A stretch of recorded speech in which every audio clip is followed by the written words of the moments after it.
सुधांशु त्रिवेदी जी करेंगे। इनके बारे में इंट्रोडक्शन कह दे, हमारे मेंबर ऑफ पार्लियामेंट है भारतीय जनता पार्टी के, आप सब लोग इन्हें जानते भी हैं और ये राष्ट्रीय प्रवक्ता भी है, लेकिन साथ साथ इनकी प्रेस कॉन्फ्रेंस जो है बार बार आप लोगों के सामने होती है अलग अलग मुद्दे पर। आज भी एक बहुत महत्वपूर्ण मुद्दा है जिस पे ये प्रेस वार्ता करेंगे। आदरणीय सुधांशु त्रिवेदी जी। मित्रों, प्रधानमंत्री श्री नरेंद्र मोदी जी अपनी एक सुदीर्घ विदेश यात्रा करने के उपरांत आज वापस आए हैं। इस लंबी विदेश यात्रा में भारत ने कई महत्वपूर्ण उपलब्धियां हासिल की हैं। नंबर 1, आतंकवाद के विषय पर एक वैश्विक स्वीकार्यता प्रधानमंत्री जी के द्वारा अंतर्राष्ट्रीय मंच पर स्थापित हुई, जब ब्रिक्स शिखर सम्मेलन में आतंकवाद वाले विषय के ऊपर न सिर्फ सर्वसम्मति के साथ भारत के पक्ष का अनुमोदन हुआ, बल्कि प्रधानमंत्री जी ने बहुत स्पष्ट कहा कि आतंकवाद के पीड़ित और आतंकवाद के प्रायोजक को एक तराजू पर नहीं तौला जा सकता। दूसरा, भारत अब विश्व की चौथी बड़ी अर्थव्यवस्था हो गया है और शीघ्र ही तीसरी बड़ी अर्थव्यवस्था बनने जा रहा है। तो हमारे आर्थिक हित और सामरिक हित बहुत से महत्वपूर्ण मेटीरियल्स के ऊपर निर्भर है, जिनमें rare earth metals, uranium, lithium, gold और डायमंड जैसे क्रिटिकल मटेरियल्स हैं। घाना और नामीबिया जैसे देश जो इस प्रकार के तत्वों की प्राकृतिक रूप से बड़ा संग्रह उनके पास है, उन देशों के साथ भारत का एग्रीमेंट होना न सिर्फ भारत को आत्मनिर्भर बनाता है, बल्कि क्रिटिकल रेयर अर्थ मटेरियल के लिए किसी एक देश पर अत्यधिक निर्भरता से मुक्ति भी दिलाता है। तो ये आर्थिक दृष्टि से भी भारत के लिए अत्यंत उपलब्धिपूर्ण यात्रा रही। तीसरा, भारतवंशी समुदाय यानी इंडियन डायस्पोरा आज पूरे विश्व में एक बहुत प्रभावी और सृजनात्मक भूमिका निभाने वाला समुदाय है।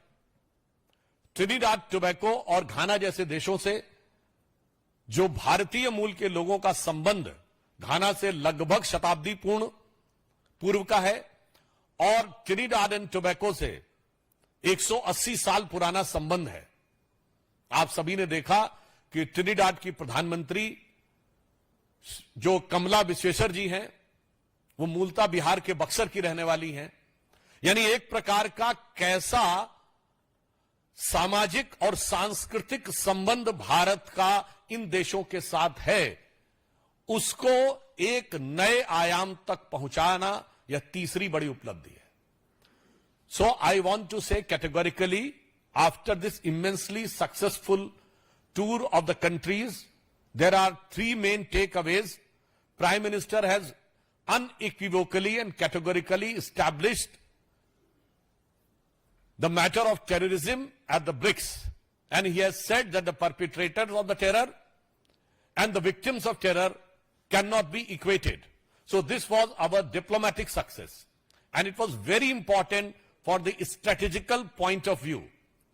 Then the countries like Ghana and Namibia, which are very rich in the minerals and the metals like uranium, copper, lithium and rare earth metals, India has entered into an agreement which is very much required for the future, and over-dependence upon any one country as far as these critical minerals and critical metals are concerned. So it was very much required for our economical aspect. And the Indian diaspora, which is having a vibrant and sizable presence in the countries like Ghana and Trinidad and Tobago, from 1 century to 2 centuries, from there, it has taken to a new height. As you know that the Prime Minister of Trinidad and Tobago Kamala Viseshwar ji is from the Buxar area of Bihar, and this has taken India's emotional connect and cultural and social connect with those countries to a new dimension. So, strategically, economically, and culturally, this visit of Prime Minister has set up a new era in India's role at the international level with cooperation of the African and southern countries. Previously with Argentina, even the previous visits with Mexico, our strategy of aligning and taking together the global south has reached to new heights. प्रधानमंत्री जी को इस यात्रा के दौरान 4 देशों ने अपना सर्वोच्च नागरिक सम्मान दिया और इसके द्वारा अब तक प्रधानमंत्री श्री नरेंद्र मोदी को 27 देशों का सर्वोच्च नागरिक सम्मान प्राप्त हो चुका है और 17 देशों की पार्लियामेंट को वो एड्रेस कर चुके हैं। एक छोटा सा उदाहरण बताना चाहता हूं। अभी नामीबिया की पार्लियामेंट को एड्रेस करते हुए उन्होंने कहा कि Namibia is the biggest producer of diamond and India is the biggest processing unit of diamonds. तो उन्होंने कहा है कि भारत और नामीबिया के बीच में जो संबंध बना है ये उस निखरते हुए हीरे की तरह और चमकदार होगा। सो आई जस्ट वांट टू से कि ये जो 27 देशों का सर्वोच्च नागरिक सम्मान प्रधानमंत्री श्री नरेंद्र मोदी जी को मिला है, ये मात्र प्रधानमंत्री जी का सम्मान नहीं है। ये इस अमृतकाल में भारत वैश्विक क्षितिज पर जिस रूप में उभर रहा है वो उस हर भारतवासी का सम्मान है। आप सभी जानते हैं कि भारतीय परंपरा में 27 नक्षत्र माने जाते हैं, तो मैं कह सकता हूं कि ये विश्व के आकाश पर जो प्रधानमंत्री श्री नरेंद्र मोदी जी को 27 सम्मान मिले हैं, ये विश्व के आकाश पर भारत की उभरती हुई शक्ति, भारत की उभरती हुई स्वीकार्यता के 27 ज्वाजल्यमान प्रतीकों की तरह है, जिसे अगर एक पंक्ति में मैं कहूं तो मोदी जी के इस यात्रा का संदेश सारगर्भित है। यह आदर है भारत का जो भारत के जन जन को समर्पित है। इसके अतिरिक्त इस दृष्टि से भी यह यात्रा महत्वपूर्ण थी कि घाना में 30 वर्ष के बाद, ट्रिनिडाड में 25 वर्ष के बाद, अर्जेंटीना में 57 वर्षों के बाद और नामीबिया में 27 वर्षों के बाद भारत के किसी प्रधानमंत्री का दौरा हुआ। आज भारत प्रधानमंत्री श्री नरेंद्र मोदी जी के नेतृत्व में किस नए स्वरूप में आगे बढ़ रहा है। ब्रिक्स समिट हुई। एक दौर था हमारी सरकार आने से पहले जब ब्रिक्स में भारत को वीकेस्ट पॉइंट माना जाता था। Today India has become the brightest point in BRICS. हम विश्व के एकमात्र देश हैं जो ब्रिक्स के भी मेंबर हैं और क्वाड के भी मेंबर हैं। यह दर्शाता है कि प्रधानमंत्री श्री नरेंद्र मोदी जी के नेतृत्व में भारत की विदेश नीति अब एक नए युग में प्रवेश कर गई है। किसी जमाने में हम गुट निरपेक्ष हुआ करते थे, आज हम विश्व में सर्वसमावेशी की तरफ बढ़ रहे हैं। There used to be a time when India was considered as non-aligned. Now our foreign policy is all aligned. That's why we are the only country in the world which is the member of BRICS as well as Quad. और वैसे भी अगर आप लोगों ने इस विषय पर थोड़ा ध्यान दिया होगा, किसी ने पढ़ा होगा, तो यूरोपियन पार्लियामेंट्री रिसर्च सर्विस ने यह कहा है कि बाय 2035 वर्ल्ड एक मल्टीपोलर वर्ल्ड ऑर्डर की तरफ आगे बढ़ रहा है। आज वर्ल्ड की टॉप 4 इकोनॉमीज में सिर्फ एक यूरोपियन इकोनॉमी है, दैट इज जर्मन, और 2 एशियन है, इंडिया एंड चाइना।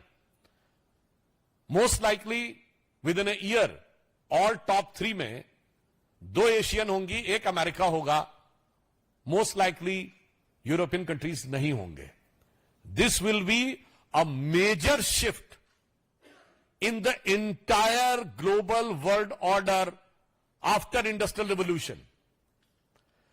तो हम कह सकते हैं कि इस उभरते नए वैश्विक परिदृश्य में भारत प्रधानमंत्री श्री नरेंद्र मोदी जी के कुशल नेतृत्व में जिस कुशलता के साथ, जिस दक्षता के साथ और जिस प्रखरता के साथ उभर रहा है और विकास की नई ऊंचाइयों को चढ़ रहा है, उसे एक पंक्ति में मैं कहना चाहूंगा कि स्वप्न देखा था कभी, वो आज हर धड़कन में है। एक नया भारत बनाने का इरादा मन में है। बढ़ रहे हैं हम प्रगति की ओर, जिस रफ्तार से कर रहा है विश्व भी हमको नमन उस पार से। धन्यवाद। अगर आपका कोई सवाल है तो एक एक करके पूछिए। हाँ प्लीज।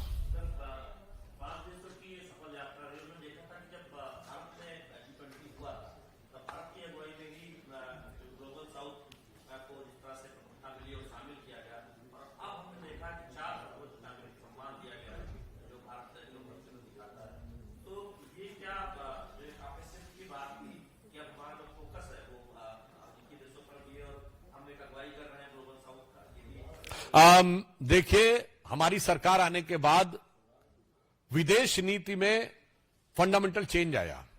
उससे पहले तीन ही चीजों में विदेश नीति रहती थी, डिप्लोमेटिक, इकोनॉमिक और मिलिट्री। हमने इसमें 2 डायमेंशन जोड़े, इंडियन डायस्पोरा एंड कल्चर।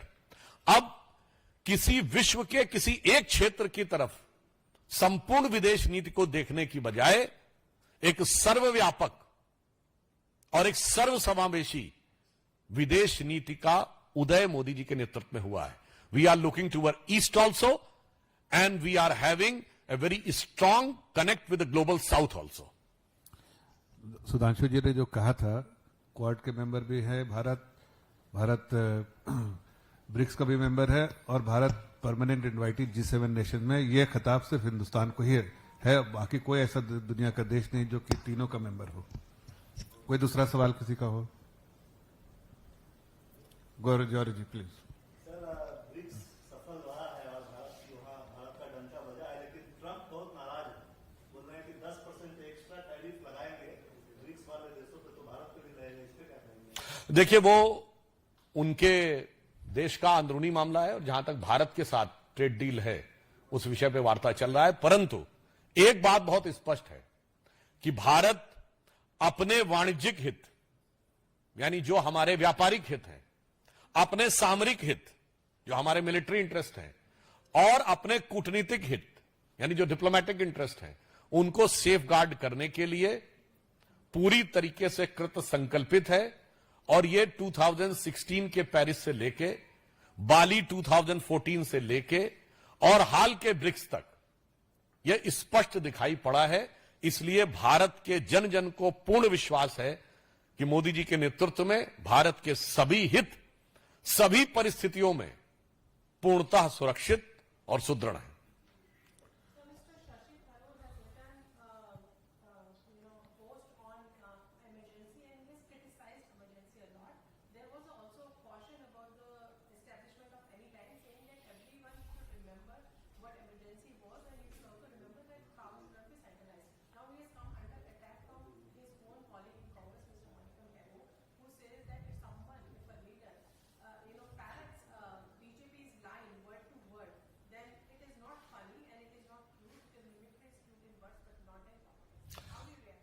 देखिए, समस्या क्या है कि इससे यह स्पष्ट होता है, यदि कांग्रेस सांसद ऐसा बोलते हैं कि यदि उनके किसी वरिष्ठ नेता को 50 वर्ष के बाद भी इस बात का एहसास होता है, एक तो बहुत देर से हुआ, जिसे एक शेर में कहते हैं ना, आह को चाहिए एक उम्र असर होने तक, कौन जीता है तेरी जुल्फ के सर होने तक। तो 2 उम्र निकल गई, यानी अगर 25 साल की एक जनरेशन माने तो 2 जनरेशन निकल गई। अब इसके बाद भी यदि कांग्रेस पार्टी इसका विरोध करती है, इससे बहुत स्पष्ट है कि वो इमरजेंसी की मानसिकता को सही मानते हैं और आज भी पूरी निर्लज्जता के साथ उसका समर्थन करते हैं। और जिसका प्रमाण अभी आपने देखा है। इमरजेंसी क्यों लगी थी?